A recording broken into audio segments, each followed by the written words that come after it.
Hello guys, Avatar fire and ash. இந்நேரம் எல்லாருமே இந்த படத்தை பார்த்துருப்பீங்கன்னு நினைக்கிறேன். ஏன்னா படம் ரிலீஸ் ஆகி 10 நாள் பக்கமாக ஆகுது. ஓகே, நம்ம நேரத்தை வேஸ்ட் பண்ணாம ரிவ்யூக்குள்ள போயிடலாமா?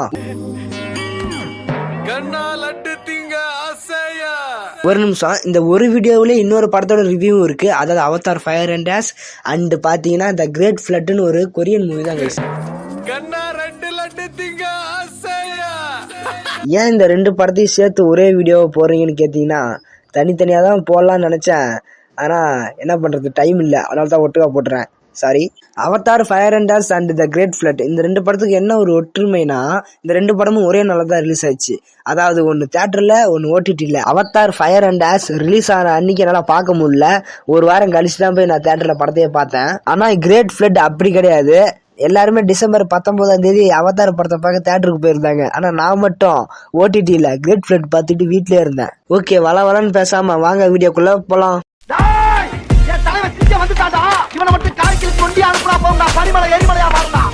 அவதார் ஃபயர் அண்ட் ஆஷ் இந்த படத்தை பத்தி சொல்லணும்னா, வேற ஒரு உலகத்துக்கு போயிட்டு வந்த ஃபீலிங் தான் தரும் நம்ம தேட்டருக்கு போயிட்டு வெளியே வந்தா. அந்த அளவுக்கு ஜேம்ஸ் கேமரான் இந்த படத்தை செதுக்கி வச்சிருக்காரு.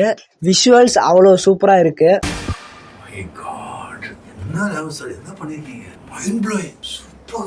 இந்த படத்தோட VFX CGI ஒர்க்கு யாராலையும் குறை சொல்ல முடியாது. அப்படியே அவனாச்சும் ஒருத்தன் குறை சொன்னானா அவனை தலையை தட்டி துரத்தி விட்டுருங்க. இந்த படத்தோட ஸ்டோரி உங்ககிட்ட சொல்லணும்னா, Avatar the way of water படம் பார்த்துருக்கீங்களா, அந்த படத்தை ஃபர்ஸ்ட் ஹாஃபா வச்சுக்கோங்க. Avatar fire and ash second ஹாஃபா வச்சுக்கோங்க. ஏன்னா படமே அப்படிதான் இங்க இருக்கு.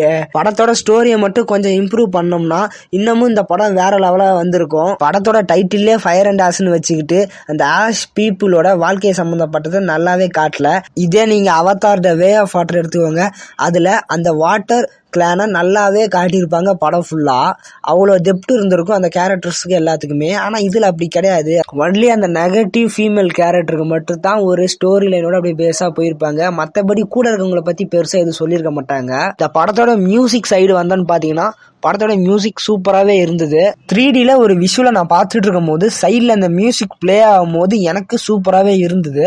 படத்துல மியூசிக்கு பட்டையை கிளப்பிட்டாங்க. படத்துல ஒரு 2-3 கூஸ்பம் சீக்வன்ஸ் இருக்கு.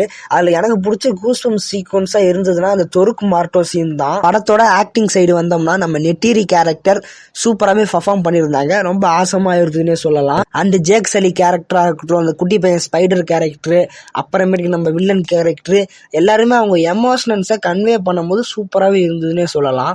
அவதார் ஃபயர் அண்ட் ஆஷ் இந்த படத்துக்கு என்னோட ரேட்டிங் பார்த்தீங்கன்னா 10க்கு 6 ரேட்டிங் தரேன். உங்க ரேட்டிங் என்னன்ட்டு கமெண்ட்ல சொல்லுங்க. உங்களுக்கு விஷுவல் ட்ரீட் உள்ள ஒரு படம் பார்க்கணும்னா கன்ஃபார்மா அவதார் ஃபயர் அண்ட் ஆஷை பார்க்கலாம். ஓகே, நெக்ஸ்ட் வாங்க த கிரேட் ஃப்ளட் மூவி ரிவ்யூக்குள்ள போலாம். இந்த படத்தோட ஒன்லைன் பாத்தீங்கன்னா, நம்ம ஹீரோயினும் அவங்க பையனும் ஒரு அப்பார்ட்மெண்ட்ல வாழ்ந்துட்டு வராங்க.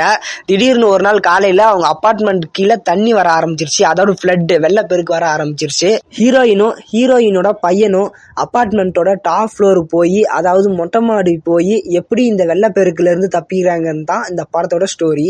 இந்த படம் பாத்தீங்கன்னா ஃபர்ஸ்ட் ஒரு சர்வைவல் த்ரில்லர் மாதிரி போய் செகண்ட் ஹாஃப் மேல இந்த படம் ஒரு சயின்ஸ் ஃபிக்ஷன் ஸ்டோரியா மாறுது. வித் டிராமாவும் கலந்துருக்காங்க.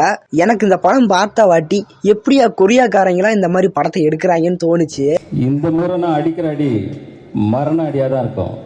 எதிரியால மறுபடி எந்திரிக்கவே முடியாது. இந்த படத்தோட மியூசிக்கும் ஒரு லெவலா போச்சு. அண்ட் VFX கரெக்டா இருந்தது இந்த படத்துக்கு ஏற்ற மாதிரி. அதே மாதிரி ரன் டைமும் கம்மி தாங்க. ஒரு 2 மணி நேரத்துக்குள்ளதான் இந்த படமே இருக்கும். அது ஒரு பெரிய பிளஸ்னே சொல்லலாம் இந்த படத்துக்கு. இந்த மாதிரி படத்தை எடுக்கும் போது கொஞ்சம் பிசிறு தட்டி இருந்தா இந்த 2 மணி நேரம் படம் கூட நமக்கு 3 மணி நேரம் மாதிரி தோணி இருக்கும். ஆனா படத்தை சூப்பரா எடுத்துட்டாங்க. கிளைமேக்ஸ் சீன்ஸ்லாம் சூப்பராகவே இருந்ததுன்னே சொல்லலாம். லாஸ்ட் சீன்ஸ்லாம் இந்த படத்துல அந்த எமோஷனல் சீக்வன்ஸை நல்லாவே கன்வே பண்ணியிருக்காங்க நம்ம கிட்ட. அந்த அம்மாக்கும் பையனுக்கான எமோஷனல் சீக்வன்ஸை இந்த படத்துல சூப்பராகவே இருந்ததுன்னே சொல்லலாம். அவ்வளோ தத்துரூபமா இருந்தது படத்துல.